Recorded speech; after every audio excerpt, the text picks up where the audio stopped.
Γεια σας παιδιά, σήμερα λοιπόν κάνουμε το πρώτο Q&A εδώ πέρα στο www.news.gr. Σας έγραψα στο facebook να μου γράψετε ερωτήσεις και γράψετε, πάμε να τις δούμε. Πρώτη ερώτηση που μου τη γράψετε 3 άτομα και είναι σχετικά με το αν πιστεύω ότι θα κάνει κασίνους. Πιστεύω ότι ναι, θα κάνει κασίνους, αλλά όχι τώρα σύντομα, ίσως το Royal Rumble ή ακόμα και στη WrestleMania 31. Επόμενη ερώτηση από τον Νίκο που θέλει να μάθει τα 5 αγαπημένα μου Cassin και τα 5 αγαπημένα μου Heel Turn. Πάμε πρώτα στα Cassins, όπου στην πέμπτη θέση έβαλα το Cassin του Daniel Bryan στον Big Show και στην τέταρτη θέση έβαλα το Cassin του Dolph Ziggler στον Alberto Del Rio για την World Heavyweight ζώνη. Τρίτη θέση όταν ο Orton έκανε στον Daniel Bryan στο SummerSlam 2013 για την WWE ζώνη. Δεύτερη θέση όταν ο CM Punk έκανε cash-in στον Edge για την Hate ζώνη και στην πρώτη Rollins έκανε cash-in στον Brock Lesnar και στον Roman Reigns για την WWE World Heavyweight ζώνη. Μετά πάμε στα top 5 heel turns, όπου πέμπτη θέση έβαλε όταν ο Orton έκανε cash-in στον Daniel Bryan το SummerSlam 2013 γιατί και έτσι κέρδισε την WWE ζώνη. Τέταρτη θέση όταν ο Paul Bearer βάρεσε τον Undertaker με το δοχείο εκείνο που κρατάει και νίκησε ο Mankind. Τρίτη θέση όταν ο CM Punk βάρεσε τον Rock που εκτελούσε στο People's Elbow στο Big Show στο 1020ωρο.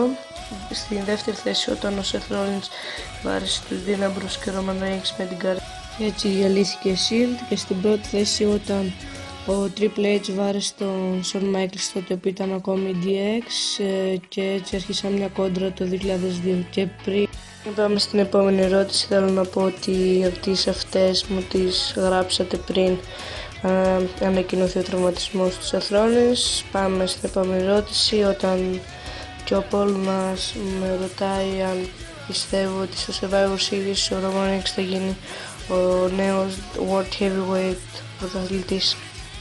Και ναι, το πιστεύω και όταν θα αντιμετωπίζει το Seth Rollins, αλλά και ακόμα και τώρα πιστεύω ότι αυτός θα είναι ο επόμενος WWE World Heavyweight πρωταθλητής.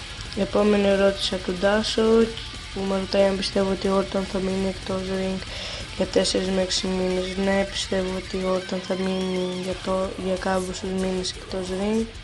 Πιθανότητα να γυρίσει στη WrestleMania 31 ή κάποια Raw πριν τη WrestleMania 31 για να αρχίσει ένα feud.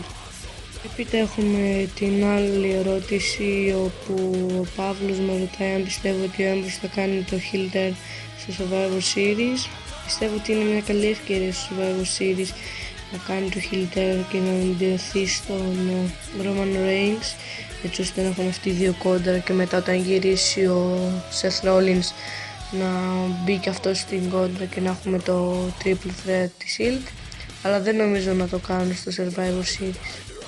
Στη συνέχεια ο Θανάσης με ρωτάει αν πιστεύω πως ο Cena θα ξεπεράσει τον Flair στις κατακτήσεις WWE World Heavyweight ζώνης και ναι, πιστεύω πως αργά ή γρήγορα θα τον ξεπεράσει. Επόμενη ερώτηση από τον John, ο οποίος με ρωτάει αν θα ήταν ωραίο ένα face turn του Rollins.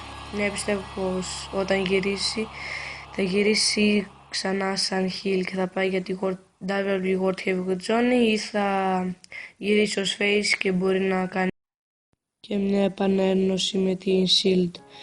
Και πάμε στην τελευταία ερώτηση όπου ο Αλέξανδρος με ρωτάει ποιος είναι ο αγαπημένος μου superstar και γιατί.